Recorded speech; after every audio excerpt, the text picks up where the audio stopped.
सभी को साकेत प्रणाम। मैं हूं आपकी होस्ट उपहास श्रीवास्तव और आपका स्वागत है साकेत संवाद में। आज के एपिसोड में शायद कई धारणाएं टूटेंगी। आज हम मिलेंगे एक ऐसी शख्सियत से जिसने ये साबित किया है कि रुकावटें जितनी भी हों, अगर आप में कुछ कर गुजरने की इच्छा शक्ति हो तो शायद जिंदगी में कुछ ऐसा नहीं है जिसको पाया ना जा सके। हमारे आज के गेस्ट ने जिंदगी में आ रही सभी परेशानियों को अपनी सफलता की सीढ़ी बनाई और पूरी दुनिया जिन इमोशंस को अपनी कमजोरी मानती है, उन्हीं इमोशंस को इन्होंने अपनी सफलता का कारण बना दिया। तो आइए ज्यादा देर ना करते हुए हम स्वागत करते हैं Shri Sanjay Kumar Srivastava ji, IRSC government of India. नमस्कार। नमस्कार सर, आपका बहुत बहुत स्वागत है हमारे शो में। बहुत बहुत धन्यवाद आपका इस शो में बुलाने के लिए।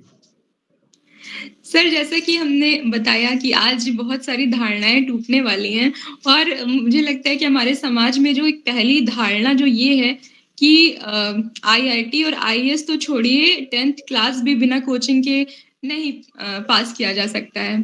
तो क्या सर, जब 1988 में आपने IIT की परीक्षा दी थी तो आपके दिमाग में भी कुछ ऐसी सोच थी? मैंने एक्चुअली 1988 नहीं 84 में दिया था। 88 में तो मैं पास होकर के निकला था जी। और उस समय ऐसा है, उस समय कोचिंग वगैरह इतनी हुआ नहीं करती थी, खासतौर से जो क्लासरूम कोचिंग का इतना दौर नहीं था। जी। ज़्यादातर जो है जो प्रिंटेड नोट्स होते थे वो लोग लेते थे, लेकिन ये कहना कि कोचिंग बिल्कुल नहीं होती थी ऐसा भी ठीक नहीं है। कोचिंग होती थी लेकिन इतना ज़्यादा नहीं था। अब धीरे-धीरे थोड़ी प्रतियोगिताएँ बढ़ी हैं, तो इसमें कोचिंग का भी रोल बढ़ा है। लेकिन मुझे लगता है कि इसमें पूरी तरीके से बच्चों को ही कहना कि नहीं भाई ये आजकल के बच्चे कोचिंग में ज़्यादा जाने लगे हैं, तो बच्चों का इसमें दोष कहना ठीक नहीं है।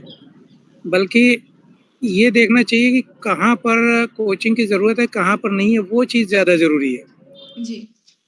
जैसा आपने कहा कि 10वीं 12वीं का, तो जहाँ तक मुझे लगता है 10वीं और 12वीं में कोचिंग की बिल्कुल ज़रूरत नहीं है। जी, बिल्कुल। और हाँ, लेकिन जैसा आप कह रही थी IIT या दूसरे कॉम्पिटिटिव एग्ज़ाम्स में, तो उसमें आपको एक एक्सपर्ट गाइडेंस की ज़रूरत पड़ सकती है, कोचिंग होना ज़रूरी नहीं है। देखिए, जी।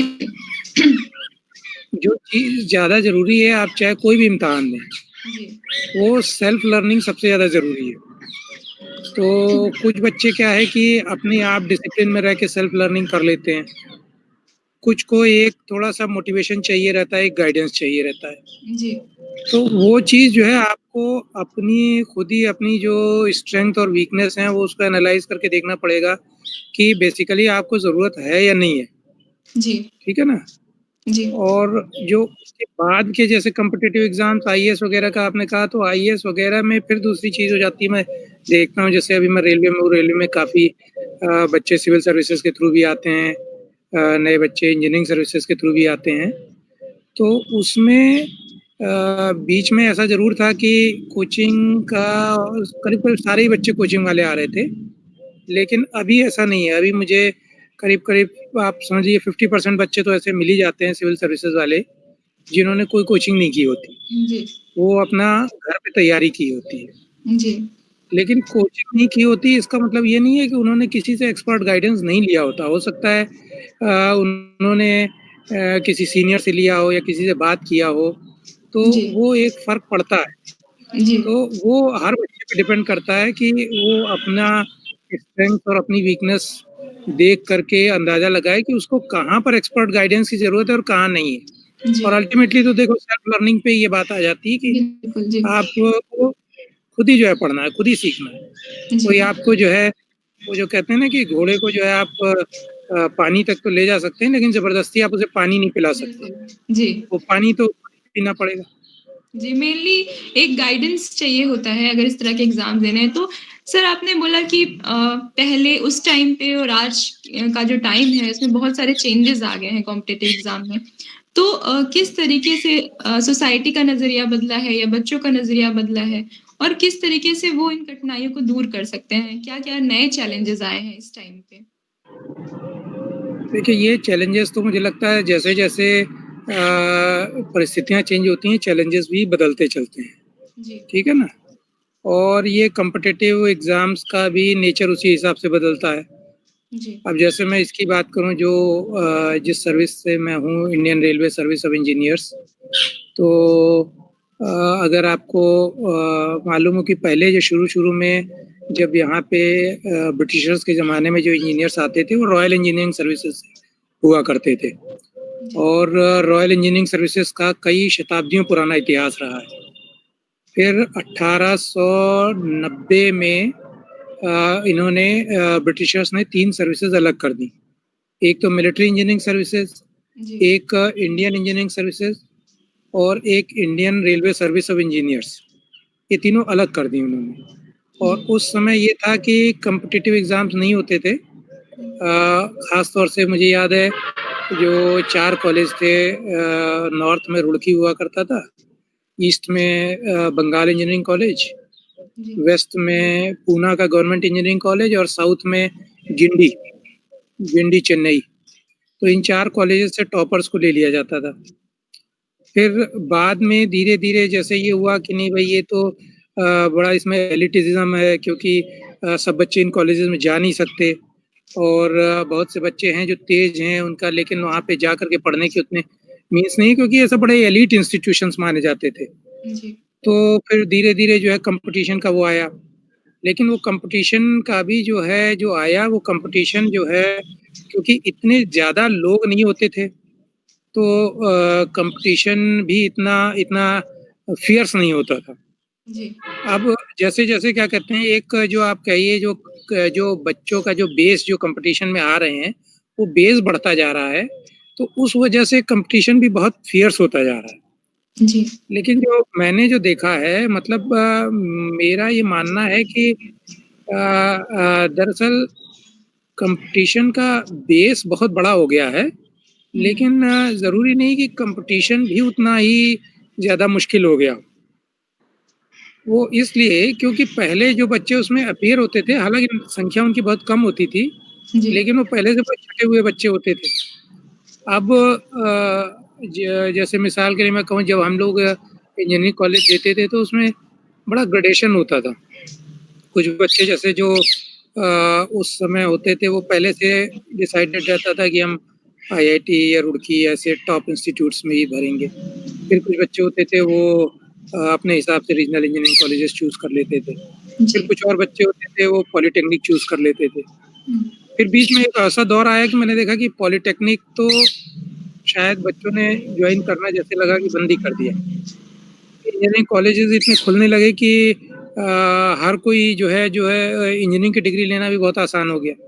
जी। तो उसमें क्या है कि जो कॉम्पिटिशन में जो बैठने वाले बच्चों की संख्या बहुत ज़्यादा हो गई, लेकिन ऐसा नहीं है कि उसका जो कॉम्पिटिशन उतना स्ट्रॉन्ग हो गया। कॉम्पिटिशन तब भी उन्हीं बच्चों में ज़्यादा हो सकता है एक आध बच्चे उधर से दूसरे भी कॉलेजेस से आते हों, लेकिन काफ़ी समय तक ऐसा रहा कि जो कॉम्पिटिशन है वो तब भी उन्हीं के जो टॉप के कॉलेजेस थे, उन्हीं के बच्चों में होता रहा जो ख़ास तौर से जो टॉप की इंस्टीट्यूट्स हैं। तो मेरा ये मानना है कि जो अभी जो कॉम्पिटिशन में चेंज आया है वो एक बड़ा चेंज ये आया है कि कॉम्पिटिशन का बेस बहुत बड़ा हो गया है। जी। लेकिन जो बच्चे जो मेहनती हैं या जो कर रहे हैं उनको उससे बहुत परेशान होने की या बहुत घबराने की ज़रूरत नहीं है, क्योंकि अगर आपको अपनी कैपेबिलिटी मालूम है, तो कॉम्पिटिशन के नेचर में बहुत फ़र्क नहीं आया है। जो बच्चे वो मतलब अच्छा कर रहे हैं और पढ़ने-लिखने में तेज़ हैं, बढ़िया कर रहे हैं, वो उनको तब भी जिस लेवल का कॉम्पिटिशन का सामना करना पड़ता था, उनको आज भी जी। ऑलमोस्ट उसी लेवल का कॉम्पिटिशन का सामना करना पड़ता है। ये बात ज़रूर है कि संख्या बहुत ज़्यादा बढ़ गई है। जी। सर आपने आईआईटी दिल्ली से एमटेक किया और फिर आईएएस क्वालीफाई किया। तो सर आपने उस समय किस तरह का गाइडेंस लिया और कितना चैलेंजिंग रहा ये सफ़र? और अगर कोई बच्चा सेल्फ स्टडी करके आईएएस निकालना है उसको या कॉम्पिटिटिव एग्ज़ाम निकालना है तो आप उसे क्या सजेशन देना चाहेंगे? देखिए, जिस समय मैंने आईईएस दिया था इंडियन इंजीनियरिंग सर्विसेज़, उस समय इंडियन इंजीनियरिंग सर्विसेज़ की कोचिंग होती ही नहीं थी। हुँ। एक भी नहीं जी। होती। जी। आईआईटीज़ की होती थी, आईआईटीज़ की भी लेकिन क्लासरूम कोचिंग का उतना ज़ोर नहीं था, जो कॉरेस्पॉन्डेंस कोर्स हुआ करते थे। ब्रिलियंट की और अग्रवाल कॉलेज, अग्रवाल जो थे बड़े, ये 2 बड़े फेमस हुआ करते थे। इनके करस्पॉन्डेंस कोर्स होते थे और इंडियन इंजीनियरिंग सर्विसेज की कोचिंग होती ही नहीं थी। जी। और मुझे अभी भी ये लगता है कि इंजीनियरिंग में अगर 4 साल आपने पढ़ाई की है, तो कोई भी कोचिंग इंस्टीट्यूट आपको साल भर में कैसे उतना पढ़ा सकता है? जी, बिल्कुल। तो मुझे ये लगता है कि एक आपको एक एडवांटेज ज़रूर मिल सकता है कि आप उसका पैटर्न आपको समझ में आ जाए या क्या है। तो अगर आप पुराने, मेरे ख्याल से अगर अनसॉल्व्ड पेपर्स भी देख लें या वो देख लें, तो आपको अंदाज़ा लग जाएगा कि किस तरीके के इम्तिहान आते हैं। वैसे मैं अभी बहुत समय से इंजीनियरिंग सर्विसेज के टच में नहीं हूँ, तो मैं कह नहीं सकता कि कैसा है, लेकिन अभी भी मैं देखता हूँ कि करीब-करीब जैसे रेलवेज़ में ये रेलवेज़ अभी भी लोगों की फर्स्ट चॉइस रहती है इंजीनियरिंग सर्विसेज में। कम से कम 50% बच्चे तो आते हैं जिन्होंने कोई कोचिंग नहीं की होती। और अगर 4 साल आपने लग के पढ़ाई की है, तो मुझे लगता नहीं कि आपको अलग से कम से कम इंजीनियरिंग सर्विसेज के लिए कोचिंग की ज़रूरत पड़ती होगी। जी, बिल्कुल सर।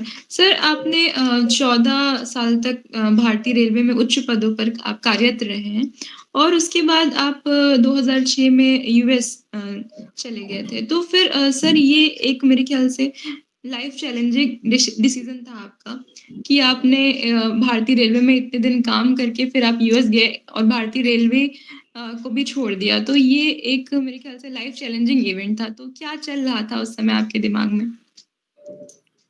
नहीं, ऐसा है कि मैंने रेलवेज़ कभी छोड़ा नहीं। जी। रेलवेज़ में और दूसरे भी गवर्नमेंट सर्विसेज में आपके पास चॉइस रहती है स्टडी लीव लेने की, अच्छा। जिसमें 2 साल तक तो सरकार आपको स्कॉलरशिप देती है और डीओपीटी की एक स्कीम है, अगर आप विदेश में जाके पढ़ना चाहते हैं तो आपको डॉलर में स्पॉन्सरशिप भी देती है। जी। तो कुछ स्पॉन्सरशिप डीओपीटी की मिल गई, कुछ 2 साल तक आपको स्टडी लीव में सैलरी मिलती रहती है और कुछ यूनिवर्सिटी से स्कॉलरशिप मिल गई। तो वो रहता है और उसके बाद आप चाहें तो 2 साल के बाद 5 साल तक आप एक्स्ट्राऑर्डिनरी लीव भी ले सकते हैं। जी। एक्स्ट्राऑर्डिनरी लीव में आपकी तनख्वाह नहीं मिलती, लेकिन आप वहाँ पे कुछ और प्रैक्टिकल एक्सपीरियंस करना चाहें, तो कंटिन्यू कर सकते हैं। तो उस हिसाब से मैंने छोड़ा तो नहीं था, लेकिन ये बात ज़रूर है कि अगर ये पूछा जाए कि क्यों गए? तो जी। एक तो ये था कि थोड़ा-सा, बल्कि ये कह सकते हैं कि एक जो बोर्डम सी होने लगी थी कि हाँ, यहाँ पे काम करते-करते अब थोड़ा बाहर भी देखें कैसा है।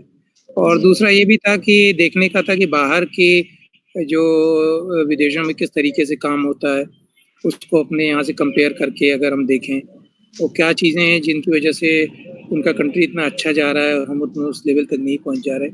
तो जी। ये सब देखते हुए मैंने दिया था और ये सब देखते हुए मैं वहाँ पर गया था। जी, और फिर आपका यहाँ आने का प्लान कैसे बना? मतलब अगर आपने सोचा था कि वहाँ पे आपको सेटल होना है या फिर नहीं, वो देखो, वो एक जो है ना, एक बड़ा ही डिफ़िकल्ट डिसीज़न रहता है और आप जी, बिल्कुल ऐसे बिल्कुल। नहीं कह सकते ब्लैक एंड व्हाइट में कि नहीं ये अच्छा है, ये बुरा है। ठीक है हुँ। ना? उसमें बहुत से आपके फैक्टर्स होते हैं, आपकी पारिवारिक ज़िम्मेदारियाँ भी होती हैं जी। और आपको फाइनेंशियल भी एक एस्पेक्ट होता है, आपको दिखाई देता है कि हाँ, ये यूएस में तो बहुत अच्छा है, आपको पैसे जी। बहुत अच्छे मिल सकते हैं। हुँ, हुँ। और एक ये भी होता है कि आपका जो सोशल सर्किल है, ख़ास तौर से जब आप बड़ी एज में जा रहे होते हैं। जी। अगर आप मान लीजिए क्या कहते हैं बचपन में ही पहुँच गए, आपके मम्मी-पापा ही वहाँ पहुँच गए, तो जो आपका सोशल सर्किल है वही है, हुँ, आपको हुँ। कभी महसूस ही नहीं होगा। जी। एक ये होता है जब आप कॉलेज में पहुँच गए, तो आपके जो आपका सोशल सर्किल का एक पार्ट इंडिया में रह जाता है, जैसे कि रिलेटिव्स वगैरह आपके इंडिया में रह गए। जी। लेकिन जो दूसरा पार्ट है, जो फ्रेंड्स आपके हैं, वो आप फ्रेंड्स वहाँ पे आपके बनने शुरू हो जाते हैं, आपका फ्रेंड्स का सर्किल वहाँ पे धीरे-धीरे डेवलप हो जाता है। जी। एक और स्टेज होती है जब आप और मतलब बाद में जाते हैं, तो उस स्थिति में क्या है कि आपका जो रिलेटिव्स का जो सोशल सर्किल है, वो भी यहीं रह जाता है और फ्रेंड्स का भी जो आपका सोशल सर्किल है, वो भी बेसिकली यहीं रह जाता है। जी। एक एज के बाद, काफ़ी एज के बाद फिर आपका फ्रेंड्स का सोशल सर्किल उतना डेवलप नहीं हो पाता और जो बाद में ख़ास तौर से जो बच्चे जाते हैं, जो लोग जाते हैं उनको मैं तो ख़ास तौर से सोशल लाइफ़ जो है वहाँ बहुत मिस करता था। जी। और मतलब इसका ऐसा नहीं है कि सभी लोग को वैसा लगेगा। अगर कोई यंग एज में जा रहा है तो मेरे ख्याल से बहुत अच्छा है। यूएस बहुत अच्छा कंट्री है, बहुत अपॉर्चुनिटीज़ देता है, बहुत तरीके की जी। लिबर्टीज़ है जो यहाँ नहीं मिलती। लेकिन ऐसा भी नहीं है कि जो है सब बढ़िया ही बढ़िया है। जो कहते हैं ना, grass is always greener on the other side. जी। तो वो है, वो आपको अपनी प्रायोरिटीज़ देखनी पड़ती हैं। मैं जिस जी। स्टेज में गया तो मुझे लगा कि मेरा वापस आना ठीक है। जी। तो सर जब आप वापस आए तो जो यहाँ पे आपकी पोज़ीशन थी उसमें कुछ चेंज आया? आपने 2 साल की लीव ली थी, तो फिर जब आपने फिर यहाँ पे जॉइन किया, तो फिर आपकी पोज़ीशन में कुछ चेंज आया और नहीं, देखिए, जो गवर्नमेंट सर्विस में जो आप स्टडी लीव या एक्स्ट्राऑर्डिनरी लीव लेकर के जाते हैं, तो ख़ास तौर से ग्रुप ए सर्विसेज़ का मुझे मालूम है, बाकी का मुझे उतना पता नहीं, लेकिन मुझे लगता है सभी में यही रूल्स होंगे। तो उसमें आपकी सीनियॉरिटी नहीं चेंज होती, जी। ठीक है? और बीच में जो इंक्रीमेंट वगैरह है, उसमें ज़रूर हो सकता है आपको लॉस होता हो, क्योंकि वो नहीं लगते, वरना सीनियॉरिटी आपकी वही की वही मेंटेन रहती है। जी। तो ऐसा कोई उसमें लॉस नहीं है। जी। जैसा आपने कहा कि अगर हम बाहर जाते हैं तो अपने परिवार को बहुत मिस करते हैं, अगर एक एज के बाद हम बाहर जाते हैं, हमारी सोशल लाइफ़ बहुत डिफरेंट होती है। तो अगर हम परिवार की बात करें तो सबका अपने परिवार से बहुत जुड़ाव होता है। तो अगर आप अपनी कुछ बचपन की यादें जिससे आपका जुड़ाव हो, वो हम हमारे साथ शेयर करना चाहें? बचपन की देखिए सभी यादें जो हैं आपको बड़ी अच्छी लगती हैं, क्योंकि जी। बचपन में आपको हर चीज़ बड़ी चमकदार, बड़ी इंटरेस्टिंग दिखाई पड़ती है। और छोटी-छोटी सी चीज़ें जो जैसे ख़ास तौर से गर्मी की छुट्टियों के टाइम क बाद का टाइम, और हमारे टाइम पे टीवी वगैरह का उतना चलन नहीं था। तो जी। गर्मी की छुट्टियों के बाद कॉमिक्स और बाल पॉकेट बुक्स वगैरह जो है वो चला करती थी। जी। तो उसका जो है वो आपको अभी भी याद आता है। बल्कि अभी जैसे यहाँ पे मैं हूँ, तो यहाँ पे बंगले में हार सिंगार के फूल काफ़ी लगे हुए हैं। तो जैसे मैं अभी उसको कभी हार सिंगार के फूलों के बीच में गुज़रता हूँ, तो वहाँ पे मुझे अपने एकदम से बचपन की याद आ जाती है, जहाँ पे हम लोग रहते थे, वहाँ पे भी वो फूल खिलते थे। और यही यही समय है, जी। जो दशहरे के आस-पास का समय होता है, दशहरे दिवाली के आस-पास का। हुँ। तो एकदम से आप अपने बचपन की यादों में चले जाते हैं। तो मुझे लगता है सभी को अपना बचपन बहुत अच्छा लगता है, और आपको भी अच्छा है। सर सबके लाइफ में कुछ ऐसे व्यक्ति होते हैं जो बहुत इम्पोर्टेंट होते हैं उनके जीवन के बदलाव के लिए। तो सर अब आज जब आप पीछे मुड़ के देखते हैं तो कोई ऐसे हाथ या कोई ऐसे व्यक्ति जिन्होंने आपको इन ऊँचाइयों में पहुँचाने में आपकी मदद की है? देखिए, मुझे लगता है आप जहाँ पे भी हैं, जो भी हैं, ठीक है? तो जितने भी लोगों के आप संपर्क में आए रहते हैं, वो सभी जो है उन सभी की वजह से आप होते हैं। अच्छे-बुरे जैसे भी हैं आप, जितने भी लोगों से आपका इंटरैक्शन है, और जी। जितने लोग आपके जितने क्लोज़ होंगे, उतना आपके ऊपर उतना ज़्यादा असर पड़ेगा। जी। तो जो आपके सबसे क्लोज़ होते हैं, आपके परिवार वाले होते हैं, आपके पेरेंट्स होते हैं, आपके माता-पिता होते हैं। और जैसे आप बड़े हो जाते हैं, तो आपकी जो फैमिली में आपके हस्बैंड या वाइफ़ या आपके बच्चे, तो इन सभी का फ़र्क तो पड़ता है। जो जितने क्लोज़ होता है, उसका उतना ज़्यादा फ़र्क पड़ता है। जी। तो आप अच्छे-बुरे जो भी जिस भी हैं, जैसे भी हैं, तो आप ये समझिए कि जो आपके जितने जो क्लोज़ लोग हैं, उनका जो है आपके ऊपर रिफ्लेक्शन आ रहा है। बिल्कुल, कहीं न कहीं कोई न कोई इफ़ेक्ट करता ही है हर मोड़ पे मेरे हुँ। ख़्याल से। और सर ये जो अगला क्वेश्चन है एक हाइपोथेटिकल क्वेश्चन है कि सर अगर आपको एक कोई टाइम मशीन मिले और आप पास्ट में जा सकें, तो कौन-सा ऐसा लम्हा है जो आप फिर से जीना चाहेंगे या कोई ऐसी चीज़ जो आप बदलना चाहें? तो वो क्या होगी? देखो, ऐसा है कि कौन-सी चीज़ आप पीछे जाकर बदलना चाहें, ऐसा जो ऐसा कहते हैं कि बेसिकली आपको लगता है कि जैसे आप पीछे जाकर के कोई चीज़ बदल दें, तो खाली वो चीज़ बदलेगी और आप वही के वही रहेंगे। जी। ऐसा नहीं होगा। अगर आप पीछे जाके कोई घटना बदलते हैं, तो उसका यहाँ पे क्या असर आने वाला है, वो आपको नहीं पता। जी, बिल्कुल। फिर आप वो नहीं रहेंगे जो कि आप इस समय हैं, जी। ठीक है ना? जी, बिल्कुल। तो वो एक अगर आपने पढ़ा हो, तो नीत्शे का बट आता है कि नीत्शे का एक वो आता है ना, इटर्नल रिकरेंस। जी। इटर्नल रिकरेंस, उसमें वो कहता है कि मान लो क्या कहते हैं, एक डीमन जो है आपको आपके सामने आता है और कहता है कि आपकी लाइफ की यही घटनाएँ जो हैं, ज्यों की त्यों आपकी रिपीट होंगी, और अनंत बार रिपीट होंगी। तो आप इसमें क्या बदलना चाहेंगे, क्या नहीं बदलना चाहेंगे? जी। ठीक है? तो क्या अब वैसे तो कहो तो क्या कहते हैं बहुत सी चीज़ें ऐसी हैं ख़ासतौर से पिछले 2-3 सालों में बहुत पारिवारिक बहुत पर्सनल क्षतियाँ जो हैं हुई, झेलनी पड़ी।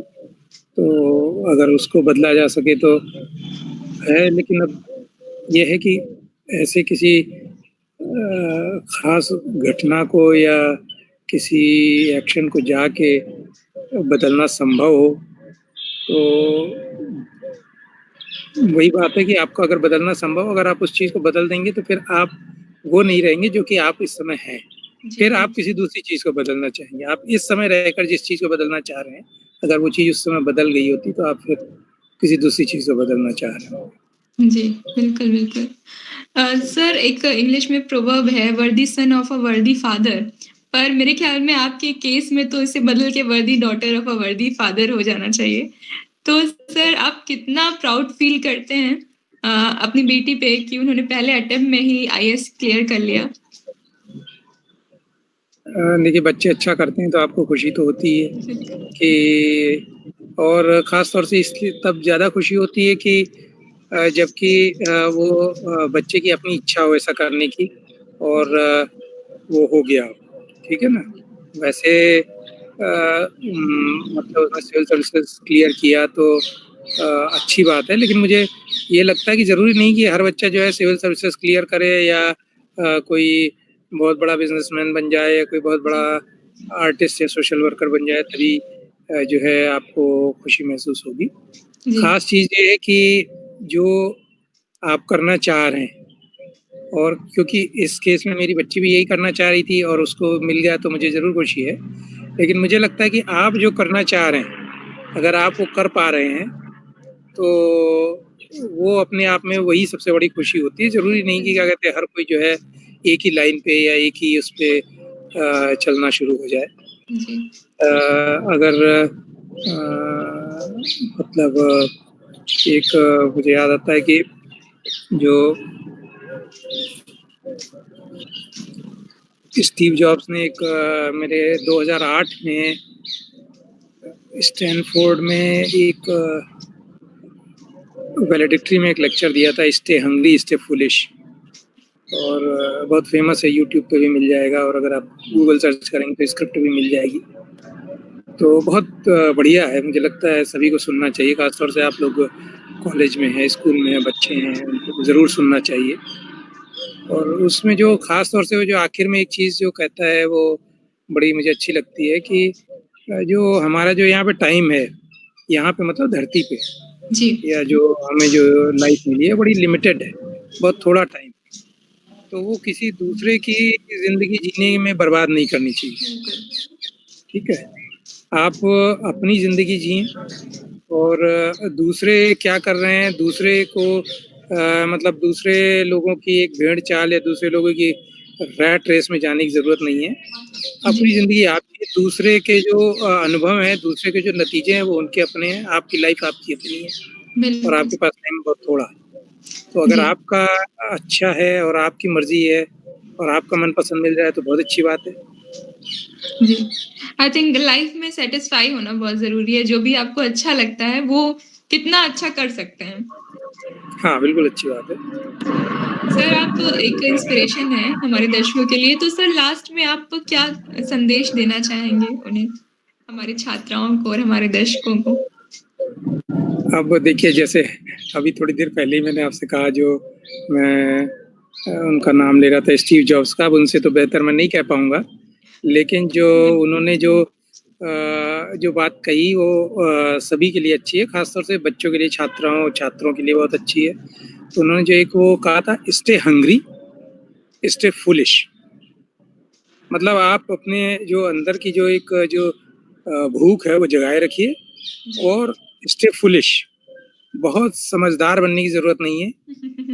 जो स्टे फूलिश का मतलब ये कि आप हर चीज़ को समझदार लोगों की तरीके से मत लीजिए कि ये जो है इसको ऐसे करना ज़रूरी है, इसको ऐसे करना ज़रूरी है। जी, अपना दिमाग लगाइए, अगर गलतियाँ होती हैं, होती हैं, जी, सबसे बिल्कुल। होती हैं, ठीक है? आप अपनी गलतियाँ करिए, दूसरों की गलतियाँ जो हैं, उनकी हैं, तो स्टे हंग्री, स्टे फूलिश, मैं भी जो हूँ बच्चों से यही कहूँगा। जी, जी, बहुत अच्छा लगा आपसे बात करके और आपने बहुत सारी ऐसी बातें बताई जिनसे हमारे जो दर्शक हैं, हमारी छात्राएँ हैं, बहुत इंस्पायर होंगी और मैं फिर से आपका धन्यवाद करना चाहूँगी कि आपने हमें समय दिया और इतनी अच्छी-अच्छी बातें हमारे दर्शकों और हमारी छात्राओं को बताई। Thank you so much sir. बहुत-बहुत धन्यवाद मुझे यहाँ बुलाने के लिए। बहुत अच्छा लगता है जब ऐसे किसी पॉजिटिव शख्स से बात करने का हमें मौका मिलता है। सर ने ये सिद्ध कर दिया कि एक छोटे से कस्बे से निकलकर और एक मध्यम वर्गीय परिवार का बच्चा बिना किसी कोचिंग और सुविधाओं के भी बड़े से बड़ा एग्जाम क्लियर कर सकता है और जिंदगी में बहुत कुछ अचीव कर सकता है। बेशक आज बहुत कुछ सीखने को मिला और हम उम्मीद करते हैं कि सीएसके श्रीवास्तव जी से प्रेरणा लेकर हमारे स्टूडेंट्स और व्यूअर ज़िंदगी में बहुत कुछ अचीव कर सकें और यही हमारे शो की सही मायने में सफलता होगी। और आप सबके लिए एक सूचना, साकेत संवाद का अगला एपिसोड दिवाली के कारण सैटरडे को नहीं बल्कि संडे को टेलीकास्ट होगा। तब तक के लिए नमस्कार और आप सभी को पूरे साकेत परिवार की तरफ से धनतेरस और दिवाली की शुभकामनाएँ। और अगर अभी तक आपने हमारा चैनल को सब्सक्राइब नहीं किया है तो ज़रूर करें और नीचे दिए गए बेल आइकन को दबाना ना भूलें।